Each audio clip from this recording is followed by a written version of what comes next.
নিজ গর্ভজাত সন্তানকে ব্রিজ থেকে নদীতে ফেলে দিয়েছিলেন বরিশালের এক পাষণ্ড মা। নদীতে ফেলে দেওয়ার 5 দিন পর সেই নবজাতকের লাশ উদ্ধার হয়েছে আজ। নিজ গর্ভে 10 মাস 10 দিন লালন করার পর গত 10ই জানুয়ারি সন্তান জন্ম দিয়েছিলেন স্কুল শিক্ষিকা মা ঐশী আক্তার।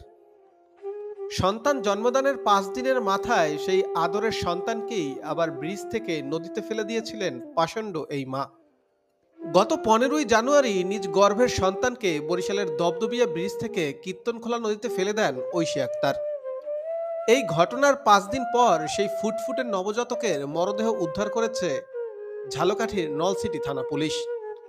আজ সকালে নলসিটি উপজেলার সুগন্ধা নদী থেকে শিশুটির মরদেহ উদ্ধার করা হয়। এখানে শুনছি যে রাস্তায় বসে যে নদীর পর একটা বাচ্চা দেখে গেছে ভাসতেছে। তো এইটা শোনার পরে আমরা বহুত লোক আসছি, এসে দেখে দেখে সবাই চলে যাচ্ছে। তার বয়স মেবি কত 5-6 দিন এরকমের নাকি। বারৈকরণে বাওয়ারের খালের আর নদীর সংলগ্ন একটি নাবালক শিশু পাওয়া গেছে এবং স্থানীয় লোকজন দেখার পরে প্রশাসনিকভাবে খবর দিয়েছে। ঠিক আছে, প্রশাসন আইসা তাদেরকে উদ্ধার করে নিয়ে যায় 5-7 দিন। খোঁজ নিয়ে জানা যায় গত 10ই জানুয়ারি বরিশাল শের-ই-বাংলা মেডিকেল কলেজ হাসপাতালে ফুটফুটে একটি কন্যা সন্তানের জন্ম দেন স্কুল শিক্ষিকা ঐশী আক্তার। সন্তান জন্মের পর নিজ সন্তান সহ আপন বড় বোনের বাসায় ওঠেন ঐশী। তবে গত 15 তারিখ সকালে শিশুটিকে ডাক্তার দেখানোর কথা বলে বাসা থেকে বের হয়ে যান ঐশী। এরপর একটি অটোরিকশা যোগে নগরীর দবদবিয়া ব্রিজে গিয়ে সেখান থেকে নিজ গর্ভে ধারণ করা সন্তানকে জীবিত অবস্থায় নদীতে ফেলে দেন তিনি।